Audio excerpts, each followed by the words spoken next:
Hello, I'm Gwen Young, Director of the Global Women's Leadership Initiative and the Women in Public Service Project at the Wilson Center. You're watching Women on the Move. Stories of women on the move, what motivates them, how they got to where they are, and how they're going to change the world. Today we're hearing from Simonetta Di Pippo, Director of the United Nations Office of Outer Space Affairs. I'm an astrophysicist by education, and then immediately after that, just after a few months, I joined the Italian Space Agency, which was at the very beginning, so in a way I was one of the pioneers of the Italian Space Agency. I've been working a lot in an international setting, so in bilateral cooperation with a lot of other space agencies in the world, up to the point in which I became the director for the scientific programs at the Italian Space Agency for several years. And I was also in charge for human spaceflight and human exploration of the solar system. So I had a very good, let's say, bio in order to be appointed director of human spaceflight at the European Space Agency, which happened in 2008.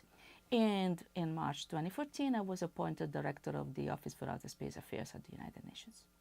Clearly, I had some clear, let's say, discriminatory events at the beginning of my career. This was not the case anymore when I was, ringing up, but at the very end, sometimes it happened, mainly at the beginning of my career. Then, when you get older, the fact that you know what you're talking about, that you can really manage and master the topic is not anymore a showstopper. I have to say that probably no one was really my role model in my career. What I can tell you is that I was a kid when the first man landed on the moon. And this was really something that I had probably in the back of my mind. When around me, everyone was telling me, why you do that? What you want to do? You are a woman. But then I have to say, as I said, I was looking around, trying to learn, trying to get hard and soft skills at the same time together and to collect all the information and all the correct approaches. In order to balance my personal and professional life, what I've been doing has always been very natural. So my main goal is always to do things, let's say, the best of my abilities. And this is true both on the personal and professional side of my life. I try to be quiet at home, not to be so, not to replicate in my personal life the same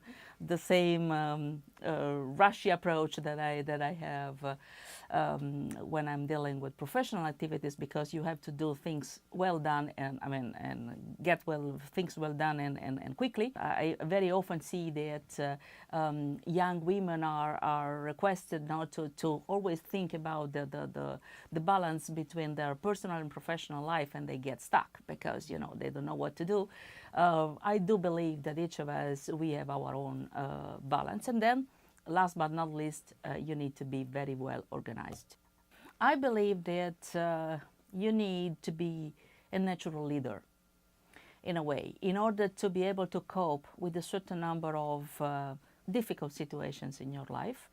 And also, you need to believe that innovation is important, not only for yourself, but also for the society in which you live.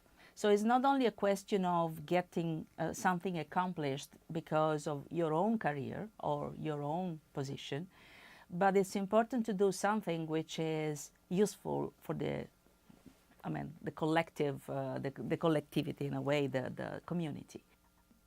I believe a lot of things together. Yes, you need to be organized. You need to be to have a mixture of hard and soft skills. You need to have a good team, because without a good team it doesn't work. But what is really important is that you need to have your team on board with you. You need to have a team which really believes that what we are all together doing is the right things to do. To work hard, commitment. Again, you need to find the right time. You need to be the right person at the right time in the right place. So be quiet and wait for the right moment. No need to rush, but at the same time, you need continuous learning. And last but not least, you need to keep your passion alive. And that's what I was always looking for. And I was looking for a job giving me the possibility to keep my passion alive and to learn every day. And that's exactly what I found.